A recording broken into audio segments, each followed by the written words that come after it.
Tell Me What to Read is recorded on the lands of the Wongal people, and we pay our respects to all elders past and present, and extend our welcome to any First Nations people listening today.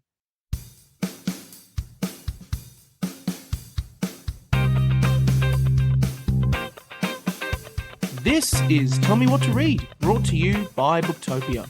I'm your host, Nick Wasiliev, and welcome to the show where we chat about the next great books you should be reading with the authors behind them and familiar faces who read them.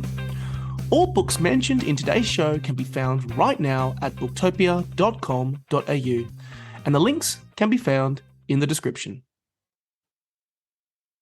Hi and welcome. This is a conversation between myself, Lee Constable, and two special guests who I will introduce soon. I'd like to start by acknowledging the traditional owners of the place that I am broadcasting to you from. I'm on the land of the Gadigal people of the Eora Nation. So I want to pay my respects to elders past and present, and also acknowledge, given that we are going to be talking about a book and storytelling as well as power and privilege, the tens of thousands of years worth of storytelling and knowledge sharing history of Indigenous First Nations people in the over 200 nations that make what we now call Australia. So take a moment wherever you are listening to this to think about the first people whose land you are on. The topic, as I said, will be power and privilege, and the book that the conversation is now pre-selling on Booktopia, but will be in stores on Thursday this week. Today we'll be hosting this conversation. So I'm speaking from the Conversation account, Conversation EDU. For those of you who don't know the Conversation, we're a media organisation where all of the authors of our articles are academics and people with expert knowledge to share. And it is academic rigour with journalistic flair, we like to say. Speaking of journalistic flair, I have two of our amazing editors joining me today who I'll introduce now. Michael Hopkin is the Deputy Chief of Staff at The Conversation Australia and also the editor of the book that I mentioned, 2022, Reckoning with Power and Privilege. Welcome, Mike. Hello. Hi, everyone. Hey, Lee, how you doing? Good. And I'll also introduce to you Carissa Lee, who's the Conversation's First Nations and Public Policy Editor. Welcome, Carissa. Hey, everyone. It's great to have you both here, and the three of us are remote from each other. I mentioned I'm on Gadigal land, and we're remote work colleagues. Where are you two both joining us from? So I am joining you from Perth, and I should acknowledge the traditional owners of the land where I am currently sitting, the Whadjuk Noongar people. So yeah, I'm 3 hours behind everyone on the East Coast, but that's the story of my life. There you go. And Carissa? Yeah, I definitely don't envy your extra early starts at news conference, Mike. Yeah, I'm joining you from Wurundjeri country here in Melbourne or Naarm, and yeah, I acknowledge the elders here as well. Awesome. It's so great both here to discuss the book. The Conversation does a yearbook, for those of you who don't know. This is a collection of essays that got the world talking that really reflect on 2022 through the lens of reckoning with power and privilege. Before we dive into that, I wanted to get some more background from both of you on your roles. So, Mike, I'll start with you. Could you explain to everyone what your background is and your work with The Conversation? Absolutely. So I'm, as mentioned, the Deputy Chief of Staff at The Conversation. So I'm one of the people that runs the newsroom. And for those of you who don't know exactly how The Conversation works, we basically run ourselves like a conventional newsroom that covers the news, except that our staff of reporters are basically academics across all the universities in Australia and New Zealand, who are then sort of corralled into action by about 24 editors who work across our edition. So my typical morning involves scanning the news, making sure that all of our subject specialist editors have got articles commissioned from expert academics on all the issues of the day, whether that be Ukraine or what's happening in Canberra or any of the rest of it. And my background more broadly than that is I'm actually a science journalist by my main background. I used to be a senior news and features writer for Nature back in the day, back in the UK where I'm originally from.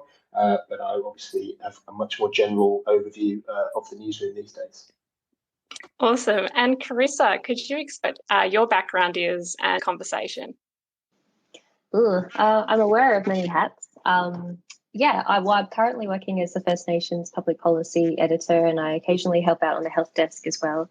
In my background, I was a actor actually, and I graduated from Flinders Drama Centre with that undergrad, and then I went on to do my PhD at the University of Melbourne and became more of a researcher, and that led to me working in research in public policy spaces, and then it kind of led to me getting this role, which I really love. And I work as an editor for The Conversation, as well as working occasionally for Indigenous X as well. Awesome. Yeah, I love that you're both the academic rigor and the journalistic flair, given you've got this dual academic and editor role. That's great. So we'll now turn to talking about the book itself. Mike was the editor of the book, and Carissa was the commissioning editor of several of the essays that are in the book that we'll get into as well. Mike, could you tell us how the collection came together and how these key themes emerged? Absolutely. Well, the funny thing about this book is that the title was probably the thing that came first. So about a year ago, we decided that we wanted to do another yearbook, which we've done for each of the past few years, but to do it slightly differently to usual. So last year was our 10-year mega retrospective yearbook. So not even a yearbook, it was a decade book. And that celebrated the best pieces that we'd ever published during our first 10 years of The Conversation.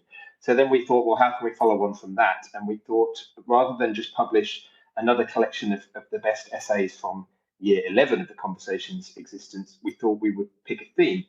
Problem with picking a theme for a book that's largely about current affairs is that you kind of have to be pretty good at guessing what's going to happen. Because when I chose the title for the book about a year ago, none of the articles that are collected now in the book had been written, obviously, because it's a collection of pieces from this year.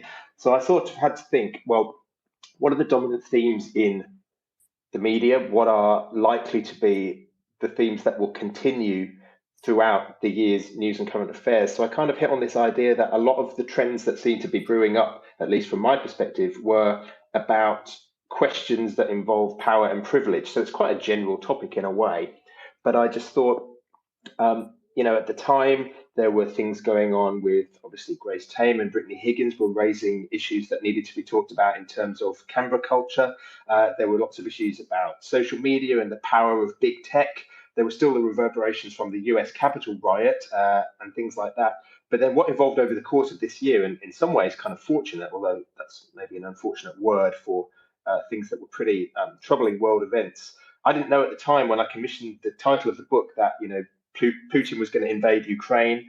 I didn't know there was going to be a change of government in Canberra. I didn't know that the Queen was going to pass away. So these all ended up being things that quite fortuitously fitted into the theme that I'd chosen. And then it was a case of pulling together the biggest things and putting them into this collection. Yeah, I think it's safe to say that power and privilege are ongoing themes that end up being topics that The Conversation grapples with in different ways all the time.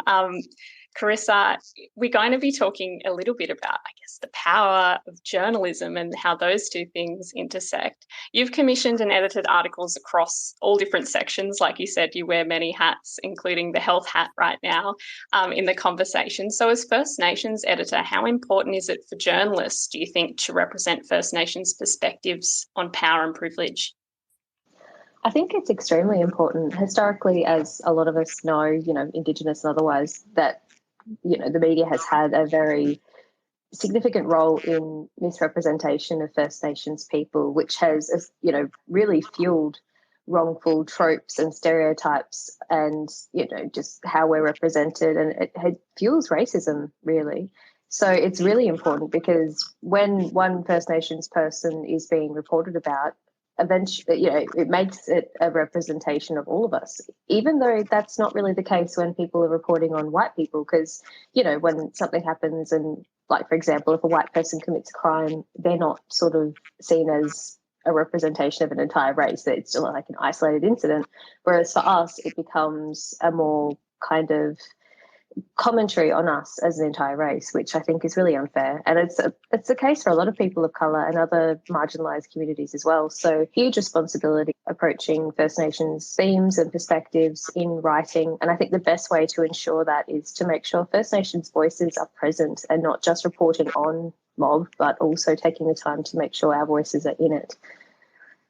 Yeah, absolutely. And like you said, that's relevant across lots of different themes, identities, sectors of the Australian and New Zealand community that we report on at the conversation and that we reflect in our articles.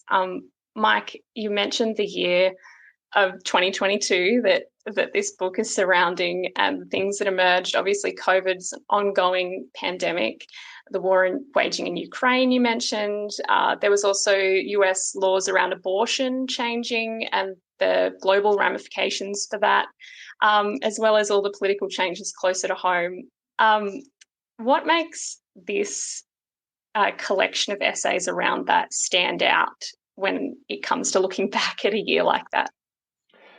Well, I think the thing that strikes me the most about it is that, as I said, I got quite lucky with the title that I chose for the book because so many of the big things that happened this year really resonated within, as I say, that pretty broad theme that we, as you said, I didn't know at the time that we were going to see the rise of the teal independence, for example. That was something that was a huge challenge to power in Australia that kind of really bubbled up really quickly, and so it was great to be able to include things like that in the collection. We've got a piece about whether or not this means the climate wars are finally over, and I think the jury is still out on that one. And more broadly, I would say that a lot of the most interesting questions in the book, to my mind, at least as an editor, are the ones that address themselves to issues that are still live. So we didn't know before February the 24th that Putin was going to invade Ukraine, and we can ask questions about why he did it and what's happening, how the war's going to pan out, what his ultimate intentions are. And to my mind, those are the kind of questions that really need the sort of expert voices that we have among our authorship, because it takes somebody who is a university professor of geopolitics to be able to unpick some of these.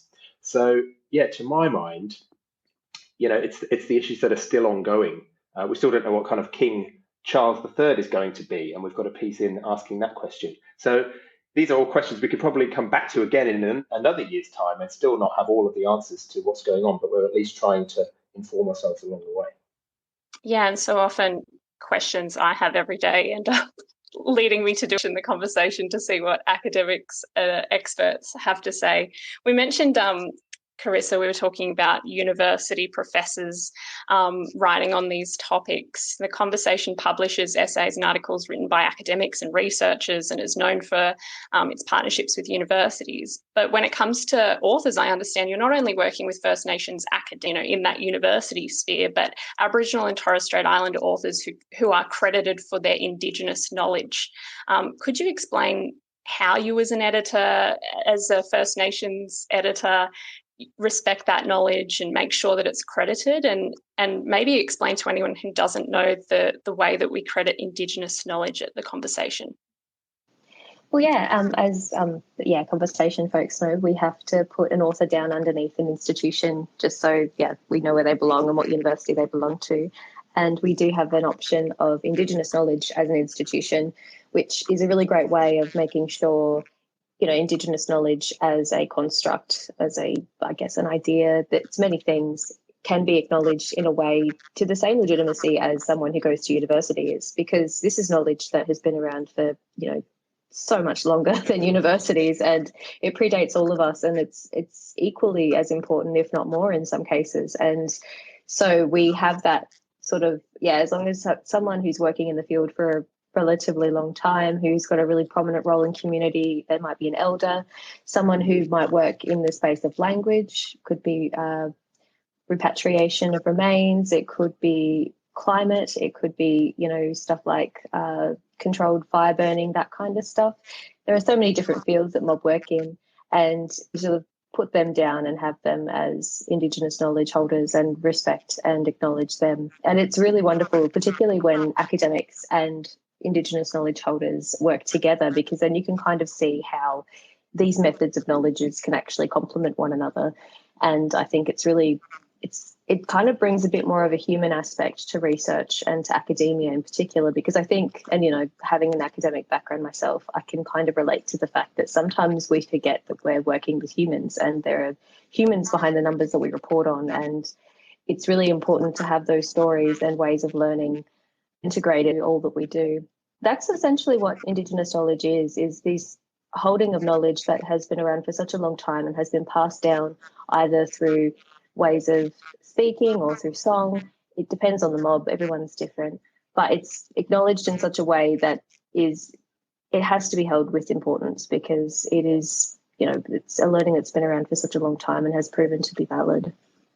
Yeah, it's awesome to see, especially given that universities are spaces of power and privilege, and we have to be able to acknowledge that if we're going to tackle all of these big questions.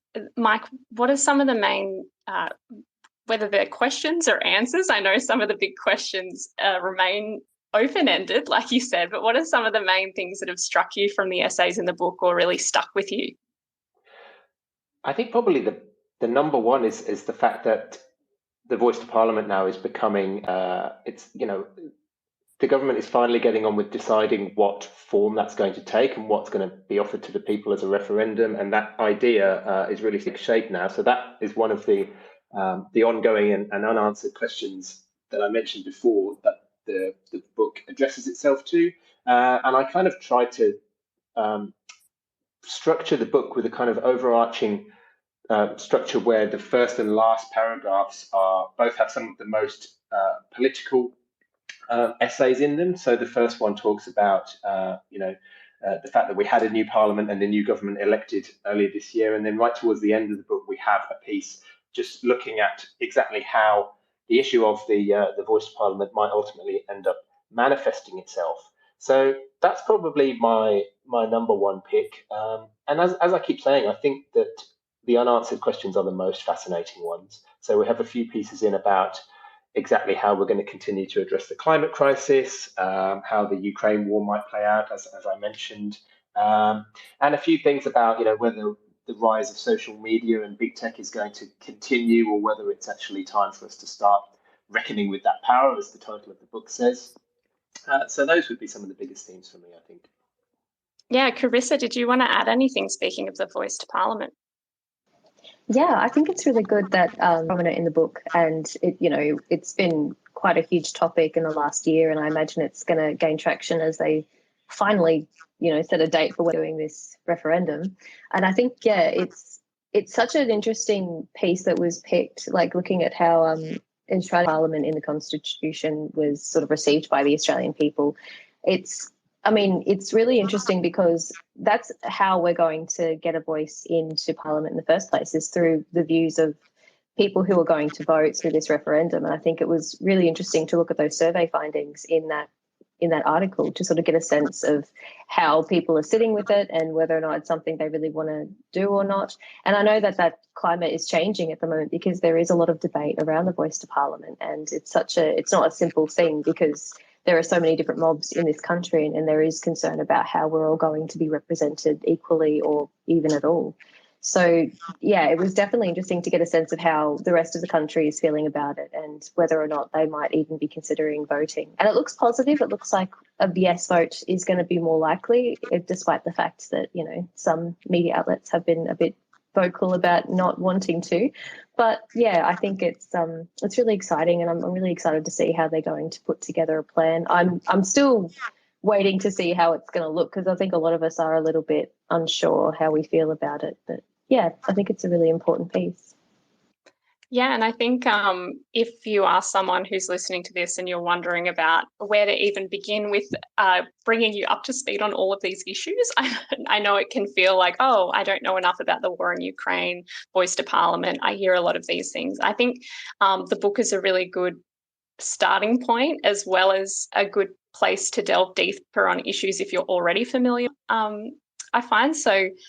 Speaking of articles that you were, or essays that you were involved in Carissa. The book is an essay by Professor Bronwyn Carlson and Linda June Coe about the history of the Aboriginal Tent Embassy, because this year was actually the 50th anniversary.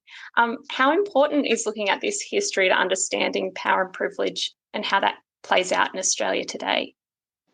Oh, it's extremely important. That was such a wonderful pick on as well. And we had the support from the Conversation UK office to be part of the podcast. And we had Bronwyn and Linda June do a bit of a yarn and talk about what the actual history is and what it meant. And hearing from Linda June in particular was really amazing, because she was essentially raised with the Tent Embassy mob, and got to see how these things sort of came about while she was a young one.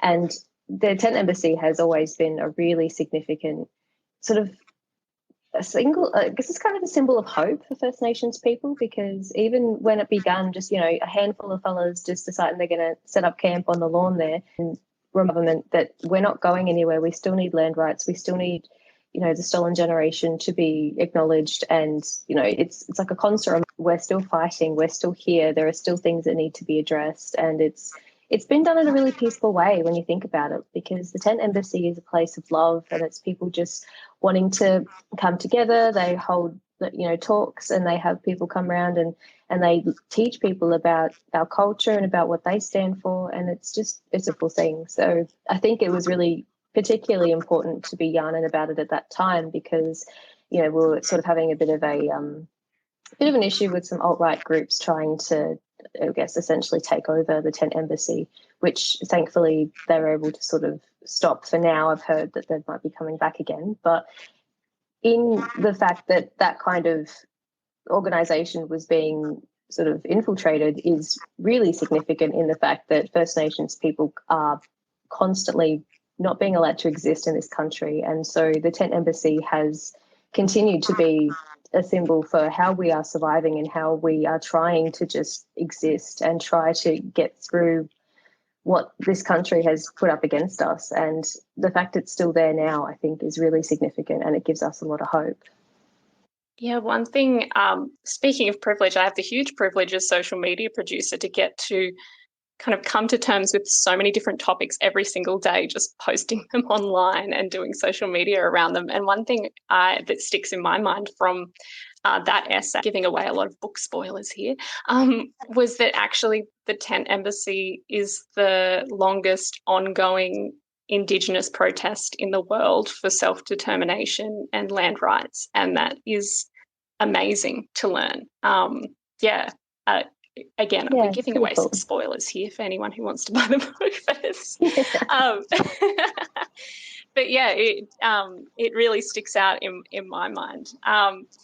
So a question I have for both of you, I might start with you, Mike. As we move into 2023 and beyond, how does combating power and privilege emerge as a priority for the conversation to tackle, or for you as an editor? Especially you mentioned climate change and all these other things.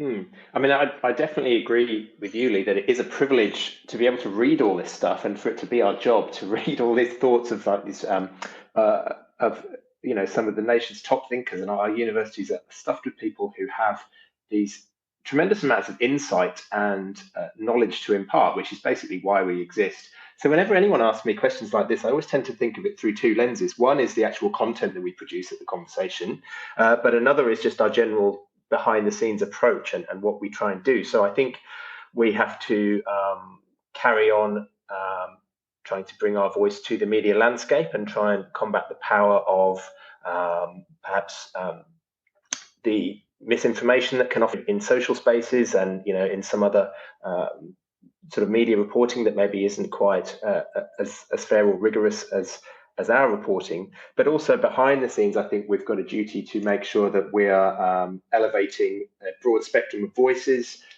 bringing the people with the right expertise to share their wisdom on the right topics, which is hopefully something that we have been able to do over the past 11 years we've been going, and something we're actively trying to do as we go forward as well.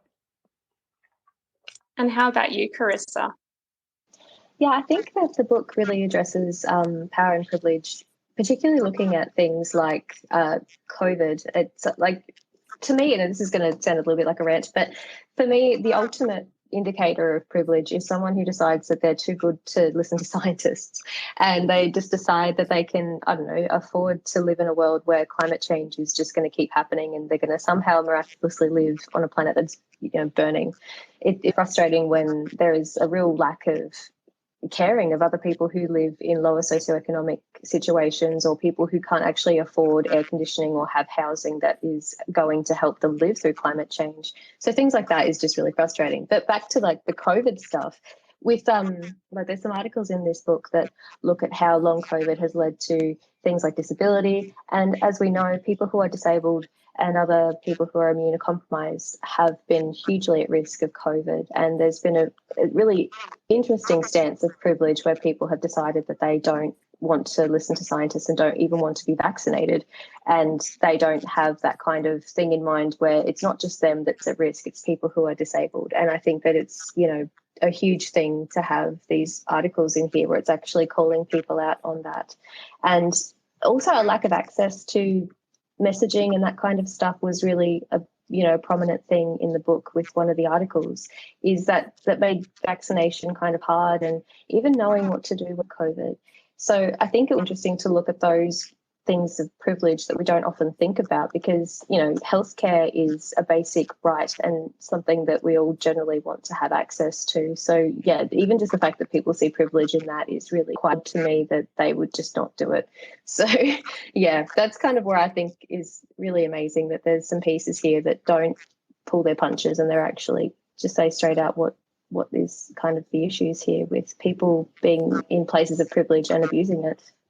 Yeah, absolutely. And I think that's one of the reasons why throughout the pandemic, the conversation has become this credible source that people feel they can go to, because there are experts there. And like you said, they don't pull punches. They're just telling you kind of how it is from their expert perspective, but also in a really simple and digestible way that you can apply to what that means for you in your everyday home and life and family or whatever it might be. The intersection between different things you touched on there, Carissa, like health and disability, and health as a right, but also privilege. Also, there's another piece in there about that kind of has this intersection of technology and space and privilege, because there's a piece that discusses James Webb, who the Space Telescope is named after, and his role in the lavender scare that saw lots of queer people fired and pushed out of their jobs, and this kind of question about whether it's okay to name something like this big space telescope after someone who had a role in that. Lots of fascinating stuff in the book that touches on all of that. Carissa, the Voice to Parliament obviously is an ongoing issue that you're going to be keeping an eye on. What are some of the other areas that you'll be keeping a close eye on to commission articles about as we head into 2023? Yeah, the Voice to Parliament is definitely a big one, because we want to make sure that everyone knows exactly what it's about, because, much like COVID, the messaging with that one is a bit all over the shop. But, with any kind of human-based activity, particularly working with so many mobs, we have to try and figure out how a design is going to work. So that's definitely going to be a big focus for me. The really great news about the Australian War Memorial taking notice of frontier wars and having them sort of added to the memorial is something that I'm really, really interested in. And so I'm wanting to have that as a bit of a focus in the new year as well, to sort of look at what kind of frontier wars have happened, what's going to be acknowledged. And it's a really great opportunity to educate people about what happened when colonisation took place. Because, some people are of the opinion that, oh yeah, massacres happened, that's all I need to know. It's like, well, no, there was a bit more kind of, there's more nuance when it comes to racism like that, and we need to actually look at it and name it, because it's still ongoing, a lot of it. And always deaths in custody is a really big one that I want to keep an eye on, because as we know, it's going to keep happening, and I don't know what they need to do to sort that out. They don't seem to want to listen to mobs, so I'm going to keep commissioning articles telling them to. I feel like it's really important, this job, because I feel like I get to reach a really wide audience, and And this is a really great opportunity for Mob to get their voices heard and to showcase amazing academics and get to choose what is important to them. And yeah, I think that it's going to be a really good year for that. Yeah, and it is again such a place of power and privilege in itself to be in this media landscape, trying to contribute expert knowledge and perspective and lived experience as well, like you were saying, when it comes to Indigenous knowledge that is so important. Mike, one of those questions that you always ask at the end: what's up next for the conversation? Oh, great question. Well, main focus, I would say, is to carry on doing what we have been doing for the past 11 years. The issues we're going to be focusing on are obviously will include, but not limited to, the ongoing open-ended issues in the book. So the book talks about the energy crisis that's still ongoing. We had a piece in the book about the fact that there was an 80-fold increase in gas prices across some of the markets on the East Coast. So that's a problem that's going to continue. And I always think of it as part of the conversation's remit to kind of inject the sensibleness back into issues like this when they start to get overheated, if you'll pardon the pun when I'm talking about climate and energy things. There's nothing like a cost of living crisis to sort of make people, across social media and other places, sort of start to lose the run of themselves a bit. And I think it's our job to just carry on injecting facts and analysis into these debates, as the energy crisis continues to unfold, as the cost of living crisis continues, interest rates are on the rise. These issues are not going away. So it's our job to just kind of train a steady and expert gaze on them. Obviously, we'll be coming out with hopefully another yearbook in a year's time, which will take a similar but different approach to this one. So that's what we'll continue to do. Broadly, I think we're going to carry on doing what I talked about before, which is to just focus not just on the issues in the news, but also, the power dynamics and the privilege, and focusing on equity, both in the issues we cover and also the approach we take to covering it in terms of who writes our articles and what considerations we put into that. So very short answer to that question is, I think we should just keep doing what we have been doing and sort of carry on thinking about it carefully as we go. Yeah, more to come. Speaking of more to come, you can follow us on the account that I'm speaking to you from, Conversation EDU. You can buy the book 2022 Reckoning with Power and Privilege on Booktopia. There's a 20% off discount. So be sure to have a look at Booktopia and look at 2022 Reckoning with Power and Privilege if you're looking for that Christmas gift for the person who wants to reckon with power and privilege in your life, which is hopefully everyone. You can also follow us and find out more about the articles that are coming out of the conversation by signing up to our free newsletter. Subscription is free, so that's on our that's pinned to the top of our Twitter page, and you can follow us on all of the socials. As social media producer, of course, I'm going to end with this by saying we're on TikTok, we're on obviously Twitter, Facebook. We don't have Mastodon yet, but keep your eyes peeled, and we're also on Instagram as well, so keep a lookout for that. Keep an eye out for all the rest of our launch events that are coming up soon with panel discussions too, including Professor Bronwyn Carlson, who is an author involved in two of the essays that Carissa commissioned, which would be great. I love Bronwyn. She's amazing. Yeah, absolutely. What a powerhouse. Well, thank you so much, both of you, for joining me, and everyone else who is either listening live or who's listening back, because I know this will be out on a few different platforms, including YouTube and Twitter. You can always, of course, find 2022 Reckoning with Power and Privilege on Booktopia, again, for that discount, and follow us and Booktopia, as well as Mike and Carissa, for more from the conversation. Thanks, everyone. Thanks to all of our guests on today's show. Remember, all books mentioned in today's show can be found right now at booktopia.com.au. Links can be found in the description. We would also love to hear what you're reading, so feel free to join the conversation on social media. Search Booktopia on your favourite platform and join our book club. We'll catch you for our next episode, but until then, thanks for listening and never stop reading.